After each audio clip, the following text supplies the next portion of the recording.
Hey, this is Kat. I'm with, what's your name? My name is Mark. Mark. I met Mark in the hallway, and we had a very interesting conversation about how much we like evidence and facts and logic. So, suffice what we were talking about. Well, the defense and prosecution's arguments are standing on two different tables. One standing on tangible facts, and the other one is standing on untangible emotion. Ego is not tangible. Sex stories are technically tangible to a certain extent, but they lead to emotion. Facts can lead to emotion, but when you have hardcore facts, DNA, the magazine of the gun and different situations like that, these things are tangible facts. Like, we can see the fact that that Tory's DNA is not on the gun, versus we can't take Tory's ego and say, well, it was broken by Megan's words in the car, so let's bring that to court. That's speculation. That should have been, to be honest with you, I'm no legal expert, but that should have been, I would have objected that with hearsay, right? You can't bring an ego to court and say, well, this is the reason why Tory Lanez is here today, because he shot Megan because of his ego, and she stated that his career was not as good as hers. That isn't anything that I would take seriously in the court of law. Maybe you can take that seriously in the court of public opinion when emotions are involved, but in the court of law, when there's paperwork, when there's evidence, when there's witness testimony that's not quite adding up, that's what I want to take. I don't want to take anything that is involved solely around emotion, and that's kind of what I feel like the defense is definitely building their case on, for sure. You mean the prosecution? Yeah, but the prosecution had no hard facts. In other words, no one knows who owned the gun. No one knows, who shot the gun, like by DNA evidence. Then they say DNA evidence doesn't matter. When does DNA evidence not matter? Then they didn't do it very much so matters. Yeah, I know. LAPD didn't do like fingernail tests to see who pulled whose hair, and then Megan's story changed, and Mr. Sean Kelly's story changed after talking to the police. But when you're talking about taking someone away for 22 years and you have no solid evidence, only Megan's side, Megan's emotional testimony. Sure. And also it changed. The prosecution was really trying to harp on Megan's testimony, and Megan's testimony wasn't the best when it came to facts. She had already, fabricated the story multiple times and got on the stand with another story. At that point, for me, it was kind of like, okay, where is the prosecution when it relates to her with the actual facts? When it comes to Megan, it was simply about Megan's pain and Megan's frustration and Megan's, story of her embarrassment when it comes to her sex life with her boyfriend now. And it came to, black women and that whole stuff. And again, where's the facts? Some people will take that as facts, and some people won't take that as facts. And I can respect people who do take that as facts. But when the people such as myself, who I pride myself on taking tangible facts, right? That's not good enough. For a court of law to put somebody away for 22 years, I need slam dunk evidence. Me too. I need LeBron James, Michael Jordan slam. I don't need a finesse layup. I don't need to talk about how I'm not getting enough play time, or I'm sad, I'm upset with the coach. That doesn't matter. Can you play on the court or not? I need proof. I need facts. I need tangible facts, things that I can take and resonate with. DNA on the gun, shelling cases. The magazine did not have this gentleman's DNA, nor did the gun. I don't want to harp too much on the DNA. There's plenty of other evidence, but even when I say tangible, take into consideration a lie being tangible. When someone tells a side of the story and then they turn around and change that side, that's tangible evidence. I don't mean tangible meaning like physical. Yes, the DNA is physically not on the gun. When I say tangible, I mean something that will strengthen the actual argument. Strengthen the argument, such as her saying that he was standing over the door shooting at her, but then Sean Kelly comes in and doesn't recollect that same story. There was no standing on anything, from my knowledge, to what he said. And also, he originally said that the two ladies were fighting outside the SUV. Yes. But his story seemed to change after he spoke to the prosecution. And when he was on stand, he was all over the place saying that Tory Lanez's hands were flailing, but he put his hands above his head. He didn't have like one hand like locked like it was shooting a gun. He had both hands like flailing in the air.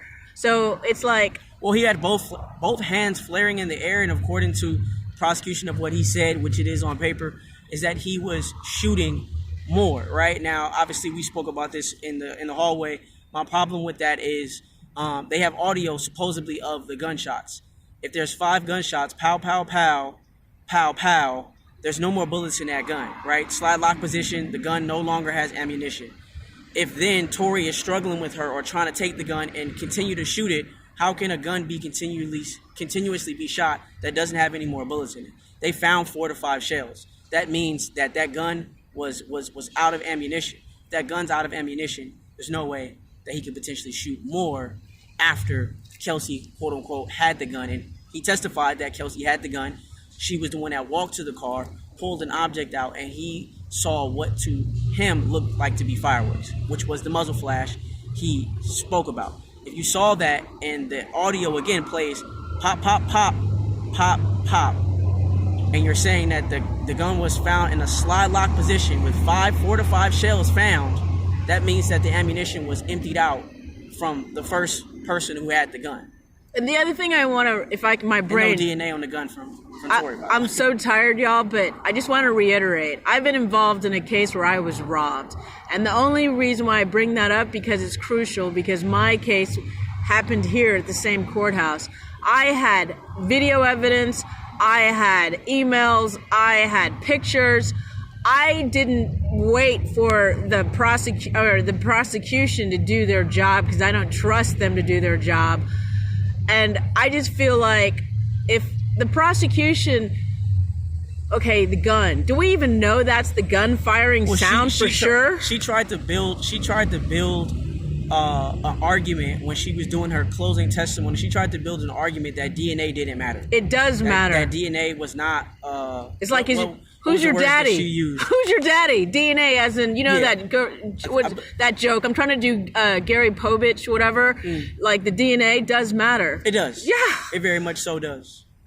Especially if you're the one that actually voluntarily asked Daystar Peterson to do the DNA. It came back inconclusive. So Sean Hawley then took advantage of that and said, hey, you know what? If it came back inconclusive, let's do another test. They have 2 tests of DNA from different DNA experts saying that this man's DNA cannot be found on the gun. Does it mean that his DNA wasn't on the gun? No, it's inconclusive. But inconclusive will slide more to the defense, obviously, than the prosecution, because obviously they're asking questions. They're saying, hey, if you keep harping on the 8-pound force that you need to shoot this gun, that's a lot of pounds for that small of a gun. His DNA would for sure be on the gun if that was the case, if he was the one holding the gun. And then they also brought a great point in a sense of saying that if this gun was quote-unquote wiped down, then there would be no contributors found, or less contributors than 4. If someone wipes off of a gun and then they go do a DNA test and they're saying that 4 contributors are on that gun, that's a lot of contributors to a gun that was supposedly wiped down.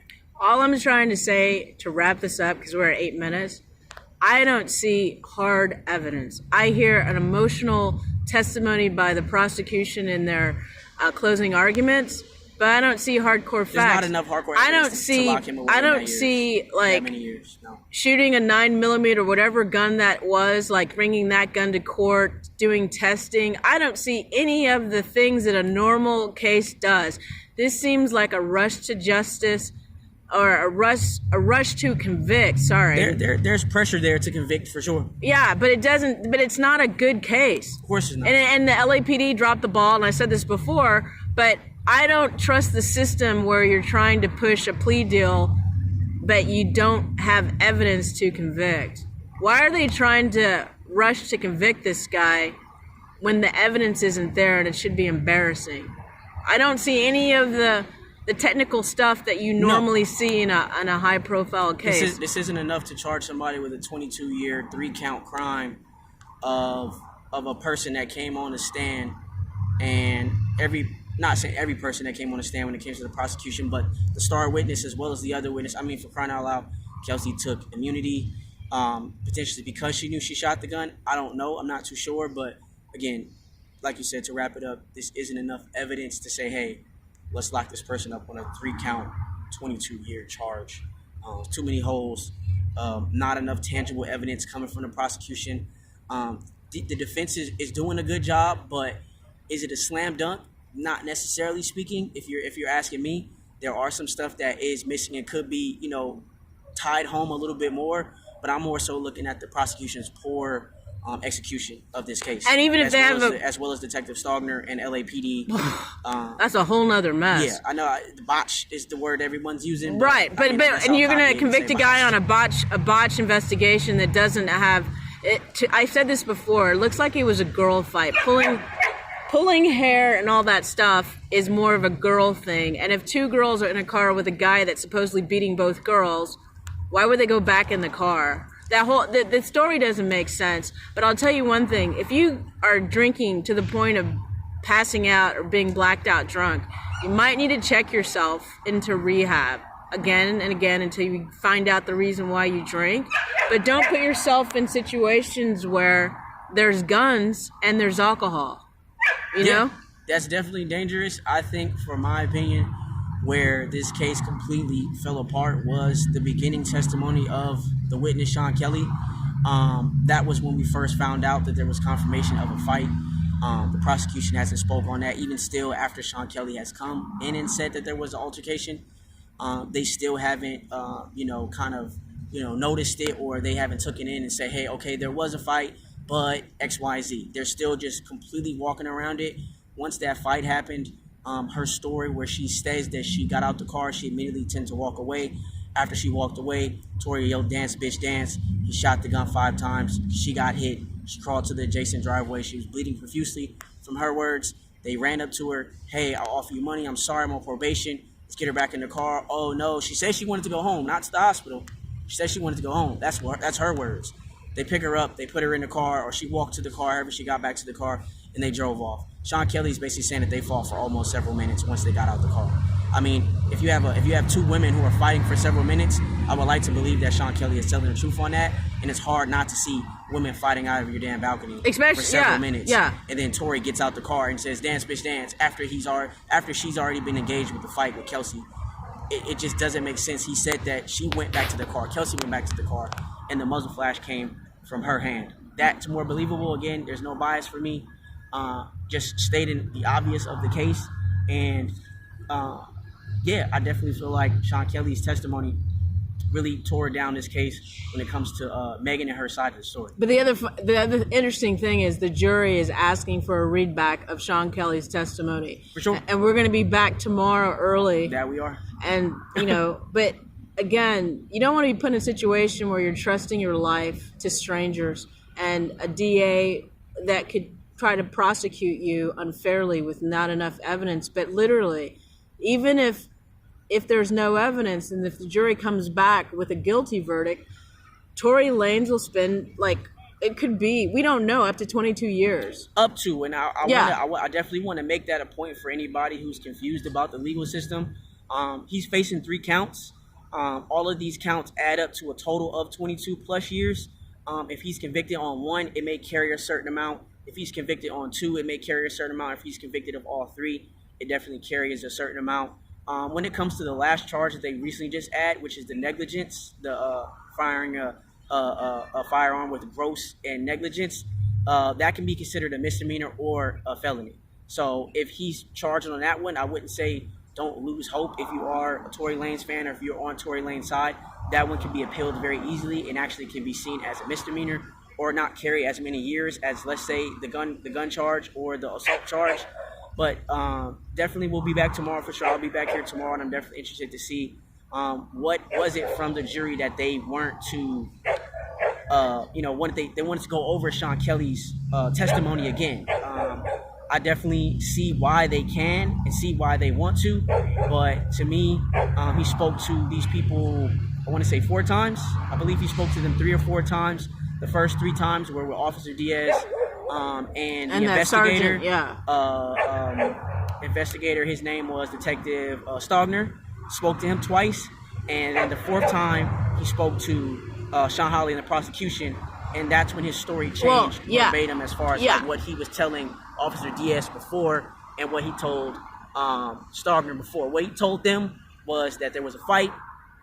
For several minutes, he saw the muzzle flash. He saw Kelsey walk back to the car during the fight, and then the muzzle flash came from her hand. He stated that that's when Tory then left the car. They all started to get into a scuffle because they were trying to get Megan and Kelsey to calm down. They were also trying to get them in the car to leave. Shots are fired. People are going to hear. This is a predominantly wealthy neighborhood, so people are going to call the police immediately, right? And no race in there. Predominantly wealthy people, regardless of what race you are, you're going to call the police if you hear shots fired. That's not something that they're very, common. They actually said that 8 people called the police. That's very important. 8 witnesses called the police. Kelly is just the one that's stepping up to the plate. They actually had another witness that said, I don't want to be a part of this at all. So just to give you some context as far as what mainstream media may not be giving you, and from what I've heard, there were 8 witnesses, right? I'm a Los Angeles person. I'm born and raised in Los Angeles. I'm not saying that I understand and know what's going on with this case, but I'm not surprised at the DA's tactics. It's sloppy. I'm not surprised at the DA's sloppy. tactics. I'm not surprised that the Los Angeles Police Department had a 3 to 6 month rookie on this case. You can't help it. She's patrolling the streets. She gets a shots fired called, assault called. They're fighting. She can't help herself that she's 3 months in, 6 months in. But that does matter. She didn't do her the job, investigation as far as the due diligence of what was going on at that time. The best way. So we need some type of communication. Hey, Sergeant, I don't know what's going on. I don't know what to do. She had a partner with her. The investigator. You're killing my tape, bro. He's dead. So it's definitely an interesting. It's an interesting case, but again, so I wrap it up. You don't want to be in the situation because they're sloppy, and then also the media that's here. There's all kinds of media here, Time Magazine, all this other stuff, and it's interesting how white women or certain people think how they hear the evidence, and that's what scares me the most. Is like, I want facts. Yeah. I don't care, black, white, indifferent. Yeah. I have nothing to gain if Tory is found innocent or guilty, but if you're going to convict somebody, have the fucking evidence. But I got to wrap it because we're at almost 20 and my phone's going to die. Okay. But hopefully I'll talk to you tomorrow. Yeah. Thank you so much. You have social media quickly? Yeah, my Instagram is, Russ_knows with 3 S's. And that's pretty much it. I just got Instagram. I don't do the Twitter thing. All right, cool. Stuff like that. Thank you so much for your in-depth, I don't know. Factual thought process because there's a lot of nonsense. Separate facts from emotions. Thank you.